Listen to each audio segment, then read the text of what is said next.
Hey guys, my name is Tanya, and today I am here to talk to you guys about some amazing books that I've read. One thing about me is that I am a very avid reader. Reading is something that I have always enjoyed. I could literally spend a whole day, even a whole week, just reading new books. When I find a book that I like, it's hard for me to put it down, and I literally will not stop until I'm done with it, even if it means that I'm staying up all night to finish the book and I have school the next morning. So just to give you a little bit of background info on myself and how much I love reading. Also, I definitely do love to read a variety of books, from fiction, nonfiction, poetry, psychology, self-help books, books on how to become successful, cooking books. So yeah, let's get into it. So the first book that I have for you today is the classic book 1984 by George Orwell. I'm reading this book for the second time. As you can see, I have a lot of bookmarks in the book, and I post-it notes with little thoughts that I jotted down the first time I read this in high school. Honestly, this is such an amazing book. I feel like this is such a classic. No matter what genre you are into or what genre of books you typically read, I feel like Orwell just writes insanely well, to the point where no matter who you are, you can't put the book down because it's so mysterious, and like you literally are on the edge of your seat. As cheesy as that is to say, it is entirely true. So with that in mind, let me read the synopsis to you. 1984 has come and gone, but George Orwell's prophetic, nightmarish vision in 1949 of the world we were becoming is timelier than ever. 1984 is still the great modern classic of negative utopia, a startlingly original and haunting novel that creates an imaginary world that is completely convincing, from the first sentence to the last four words. Yes, so true. No one can deny the novel's hold on the imaginations of whole generations or the power of its admonitions, a power that seems to grow, not lessen, with the passage of time. And just to give you a little bit more of an idea of what the book is about without completely spoiling it, I'm going to just pick a few quotes that I've bookmarked here and just read those to you so you can kind of get an idea of his style of writing and what the book mainly focuses on. Okay.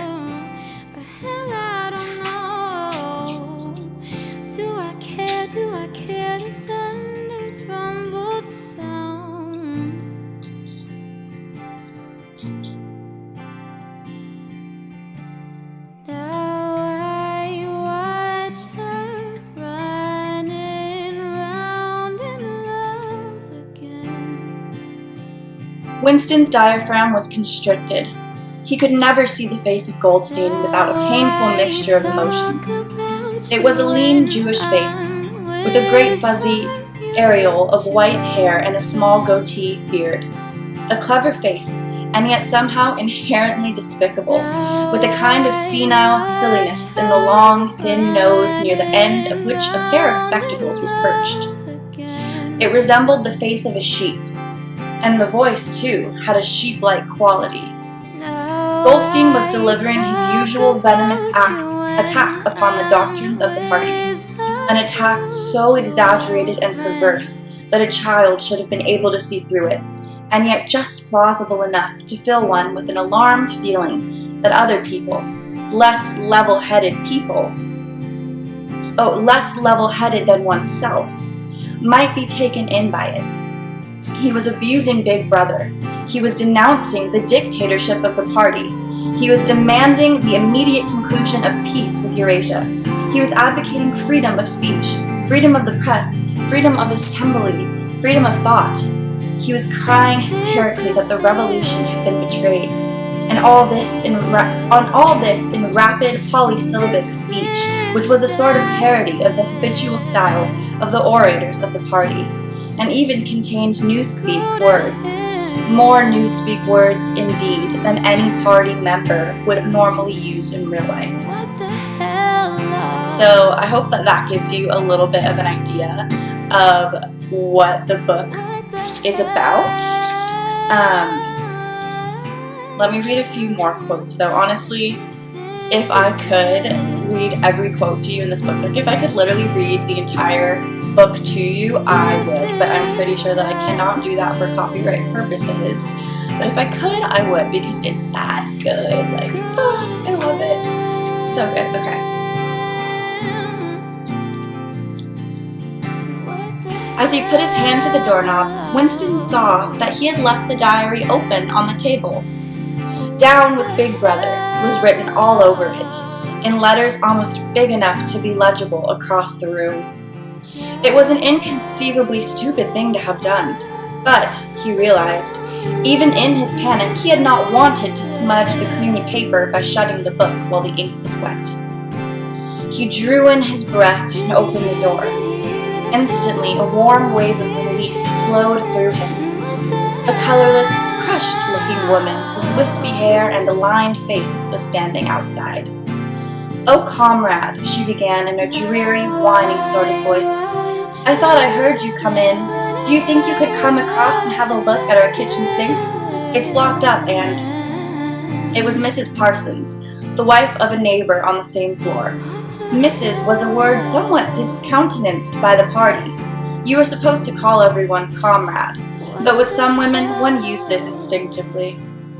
She was a woman of about 30, but looking much older. One had the impression that there was dust in the creases of her face. Winston followed her down the passage. These amateur repair jobs were an almost daily irritation. Victory mansions were old flats, built in 1930 or thereabouts, and were falling to pieces. I want to keep reading to you guys, but I should move on to the next book since I have a lot of books to review for you. So I will stop there, but if any of you have questions, feel free to comment your question down below, or if you know me personally, you can comment it down below, text me, call me, and ask me more information, or if you want to borrow the book, you can definitely borrow the book as well. Yes. The next book I'm reviewing is called Delight, which is a Christian book, and it is, every page has a new story of a girl from a Christian college just talking about the struggles that she is dealing with as a woman, as a Christian, as a college student, with family, just day-to-day struggles that we all go through. And I think it is such a powerful and also very entertaining book. I really like the design of it as well. It's longer than your average book. It's thinner than your average book, so it's very sleek, and just the look of it already gives you the impression that it's pretty easy to read. It's not going to take too long, which I think is wonderful, because for people who absolutely abhor reading, this looks less intimidating to them, and they're more likely to actually dive in and be able to enjoy the stories that these lovely women have chosen to share with us. Yeah. So to give you an idea of some of the stories, I have one page that I specifically folded that I wanted to share. Here we go. Okay. So this story is from Erin at the University of Indianapolis. She is a psychology major and a sophomore. And the title of the story is Choosing to Rejoice. Letting go of our constants to choose joy in Christ. My life has been surrounded by constants. I constantly crave ice cream every night before bed. I constantly crave ice cream every night before bed. My bad. I constantly drop my phone or keys and break something. I constantly have moments where I look at my life and think how lucky and blessed I am. I've constantly been a part of a loving and supportive circle of people that have loved and encouraged me well. My whole life, I've been drenched in constant love from family and friends. Constant places where I feel welcomed and constant reassurance from God. So imagine my shock when my constants fell through. My sophomore year was on the horizon and summer was slowly fading away. I was excited about this year. I had a place of my own and I could learn how to adult. I was excited to see the dynamic of how living with people worked and learning the life lessons about having roommates. I was excited for another constant. Honestly, I thought that we would be attached at the hip. I thought we would make dinner together, have a tradition of watching movies every Thursday night as a reward because we had almost finished the week. Little did I know that this new constant wouldn't feel like one for much longer. As soon as school started, things got heavy and tense between my roommates and I. I didn't know exactly how it happened, but there was something that didn't feel the same. The atmosphere in our house felt heavy, and I didn't feel welcomed in my own home.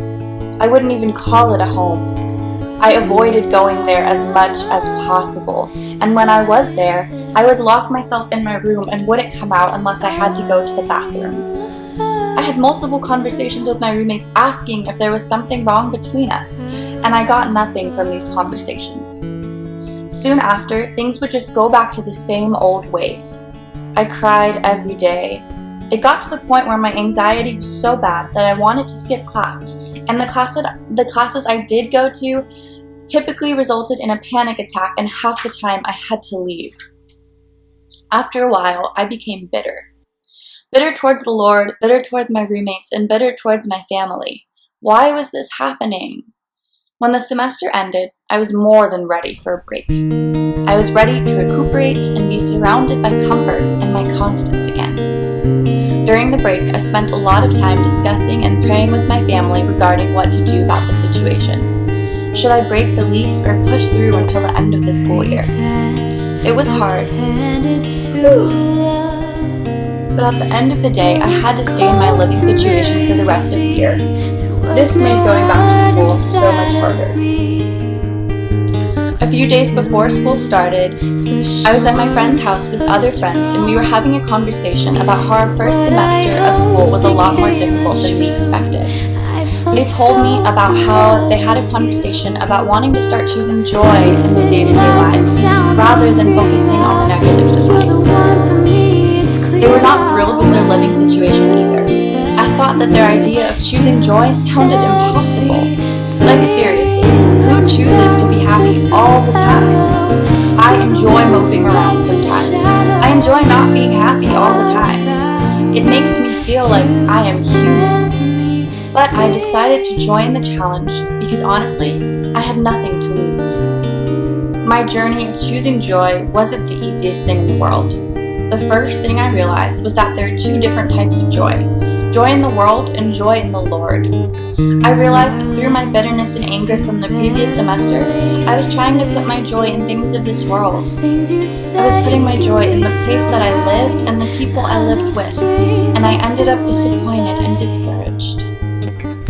People can choose joy through the world, but the thing about choosing it through the world is that it is only temporary. Putting your joy in worldly things will let you down time and time again, but God's presence and grace is constant. Do not store up for yourselves treasures on earth, where moths and vermin destroy, and where thieves break in and steal. But store up for yourselves treasures in heaven, where moths and vermin do not destroy, and where thieves do not break in and steal. For where your treasure is, there your heart will be also. Matthew 6:19-21. And then there's choosing joy in the Lord. The Lord does not disappoint. The Lord does not leave you. And the Lord is constant. The characteristics of the world and the Lord are complete opposites. One constant that I know I can always count on is the Lord. So the story still continues a little bit more, but for the sake of time, I'm not going to continue. But I do want you guys to know that this book does have a wide range of stories. So it's not just having to do with roommate issues, but it's also things like the death of a loved one, problems with drug abuse, how you feel after a partner cheats on you, and then struggling with your faith in many different ways. So the book not just all kind of the same, I guess, lighter stories, I could call it, in reference to that roommate story. There really is a wonderful variety of stories in this book. And what I also love about Delight is that you can literally see the girls that wrote the story, each story, and they're all here at the front of the book. And yeah, you can follow them on Instagram, and yeah, they're all real women that have gone through difficult situations and were brave enough to actually share their stories with us and connect it to their faith. So I think this is a wonderful, wonderful book to purchase, and you can also buy it online. So there's that. Alrighty, next up, this book was so amazing.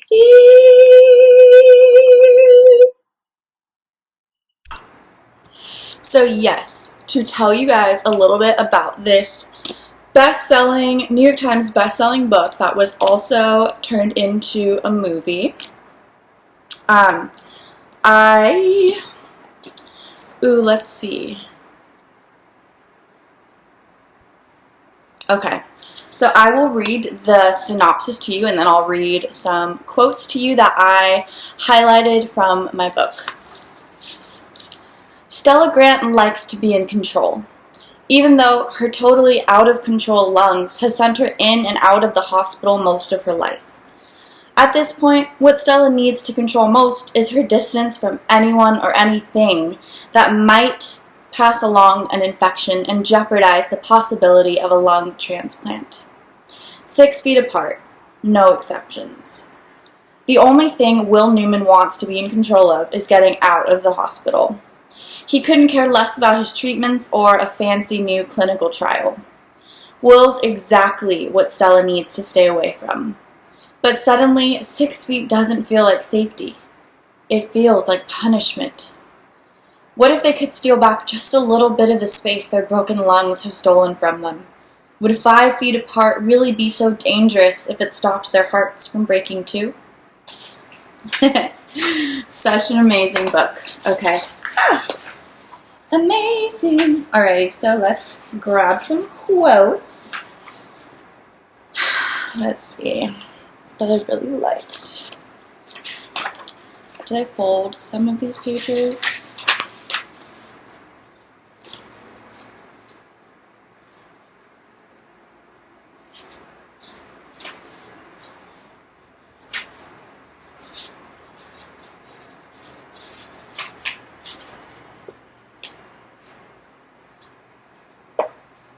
Okay, so last night I did fold a few pages. Okay, here we go. My throat is on fire. My lungs are done. One more time. For Stella. Not now. Come on, not now. Breathe, I beg her, the cold pounding at my body as I hold her face in my hands, pushing all my air into her lungs. It hurts so bad I can hardly stand it. My vision begins to fade, black swimming in from the edges, slowly overtaking everything until all I see is Stella's face, surrounded by a sea of black. I have nothing left to give. I have nothing left to... No. I straighten, desperately pulling in one more short breath, knowing deep in my chest that it is the last breath I will ever get. And I give it to her. I give everything I have to her, the girl that I love. She deserves that. So amazing. Okay, next quote. I'll write to you.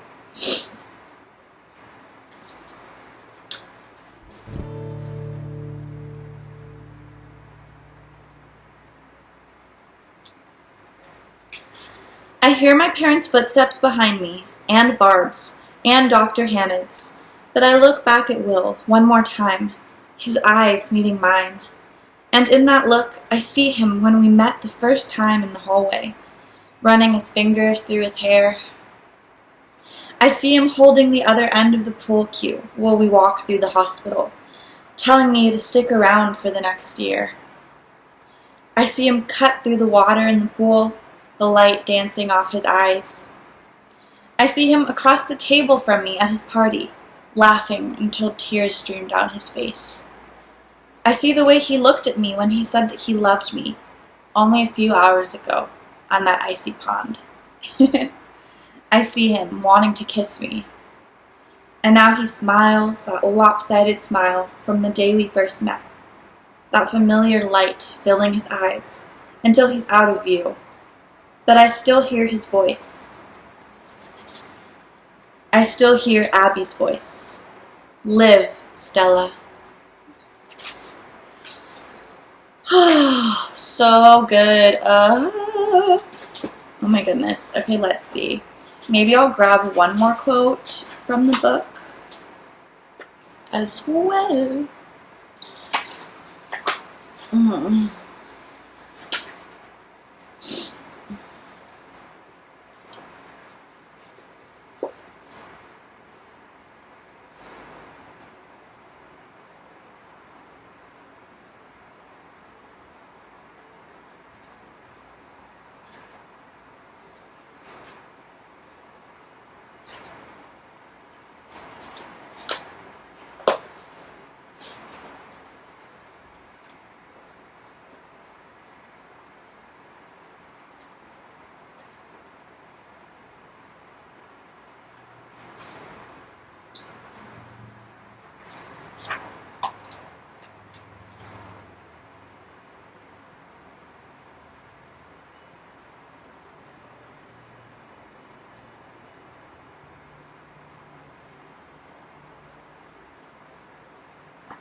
Okay, yeah, actually, I'm just going to move on to the next book.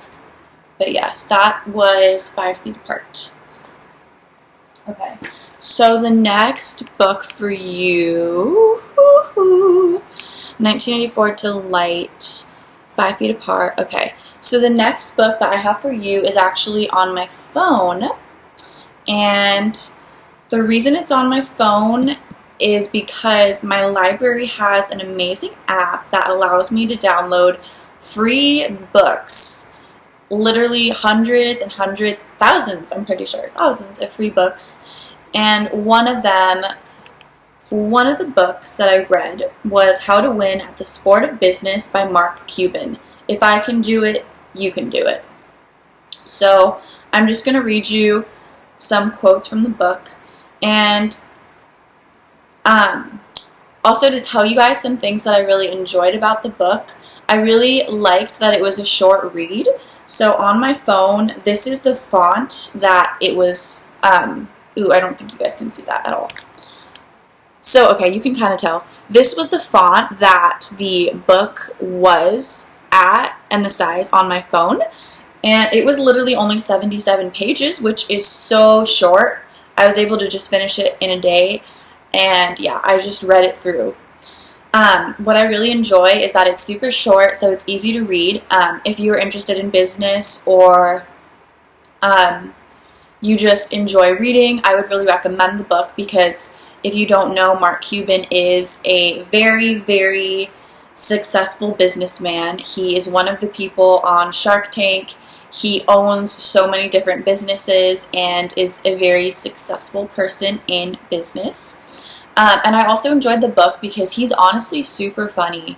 I found myself laughing at so many different points in the book. He just has a very witty, intelligent sense of humor that is really, really enjoyable. So yes, I definitely recommend reading this book. Okay, so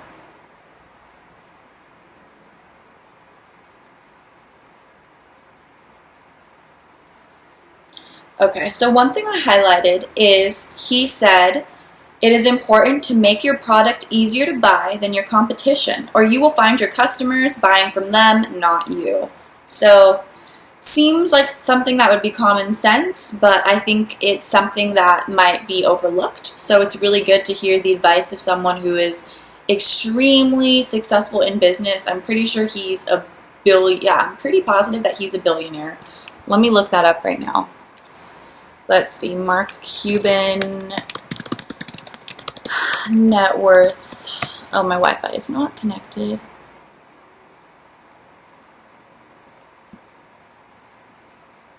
Okay, yeah, his net worth is $4.31 billion. He's the owner of National Basketball Association's Dallas Mavericks, co-owner of 2929 Entertainment, and chairman of AXS TV. And he's one of the main shark investors on the ABC series Shark Tank, which I used to be addicted to that show. I would literally watch it every single day. Yeah. Okay, next quote I highlighted.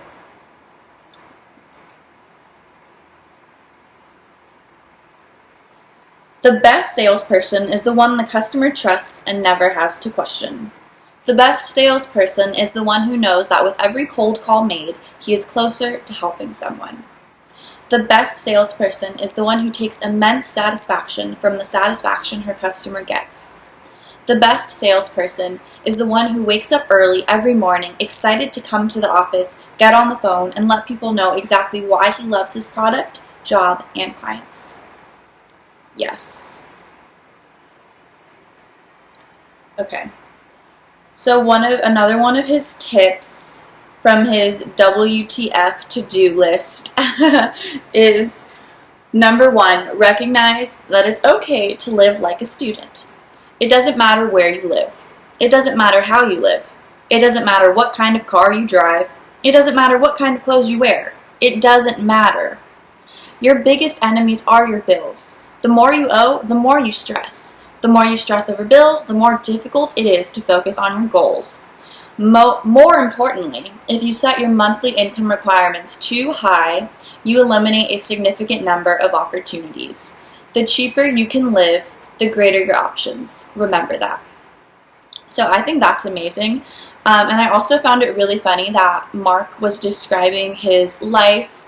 I think this was like in his early 20s, around there. And he literally had a car that was on the verge of breaking, barely worked. There was literally a hole in the floor of the passenger seat. And I'm also currently reading Michelle Obama's book, Becoming Michelle Obama. And in it, she talks mostly about Barack in the book, which I'm not like, I don't know. I wish it was kind of more about Michelle and less about Barack. But I did find it funny that Obama, when he was also a law student, he also had a car that literally had a hole in the floor of the passenger seat, like a giant hole, where literally, as Michelle was in the passenger seat with Barack driving on a date, she looked down and she could see the floor underneath her. So I just found it kind of hilarious that both Mark Cuban and Barack Obama, both these very, very successful, hard-working men, were both very, very frugal and very much okay living that way. I also found it really not surprising at all, but I found it super cool to know from Mark Cuban's book and from Michelle Obama's book that both Mark and Obama would spend every last cent they had on books. I definitely am an advocate for that. I'm the kind of person who literally wants books for my birthday, and that's what I ask for.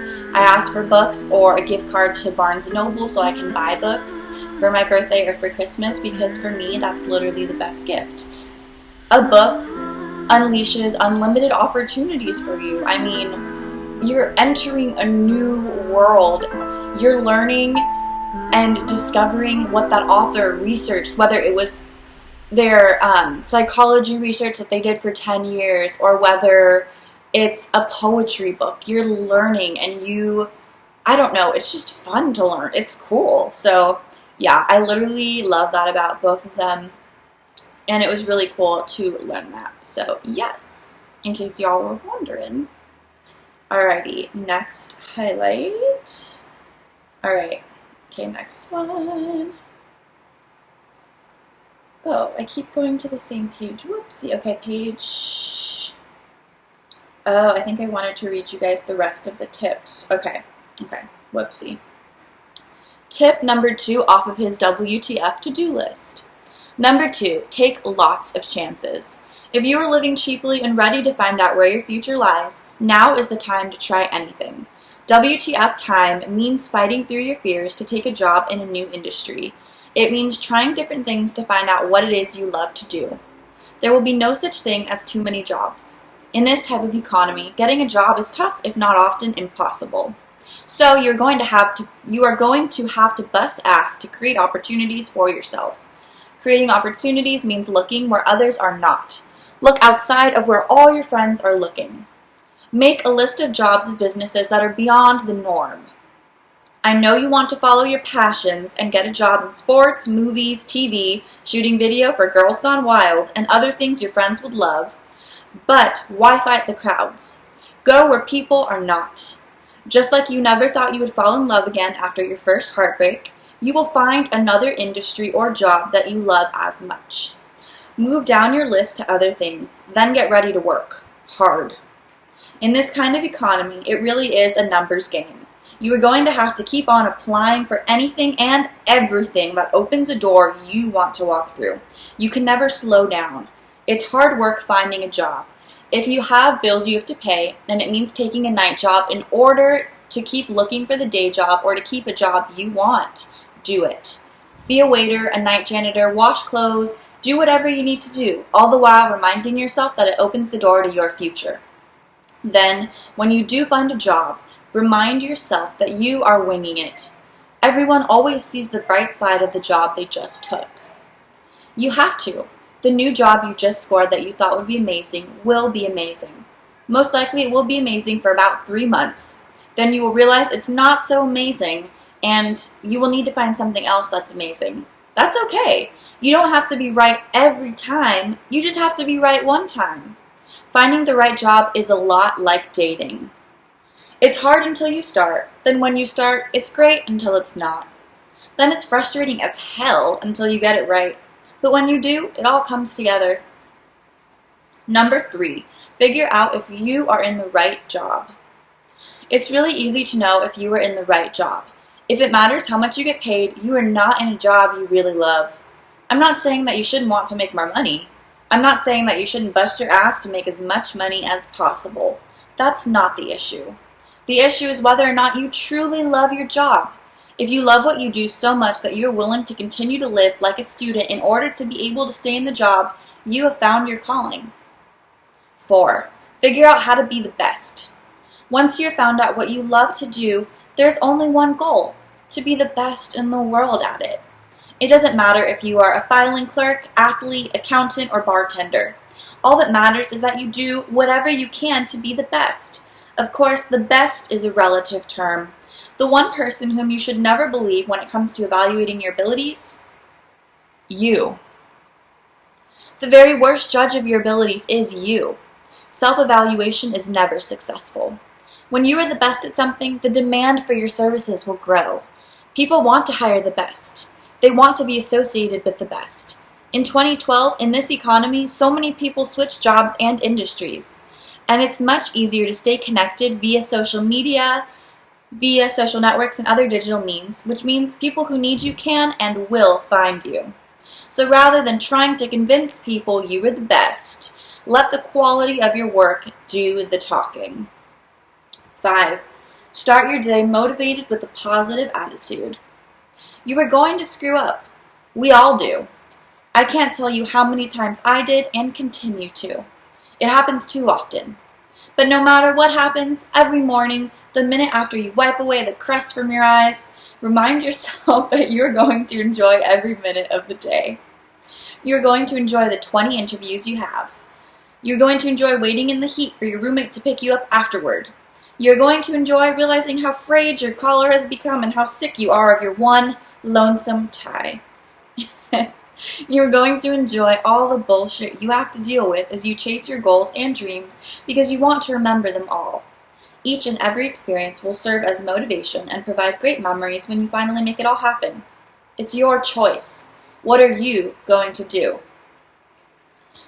I think that this is such a wonderful book. I definitely recommend reading it.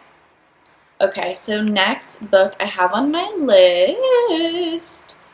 So the next book on my list is My Lovely Wife in the Psych Ward, which is by Mark Lugac.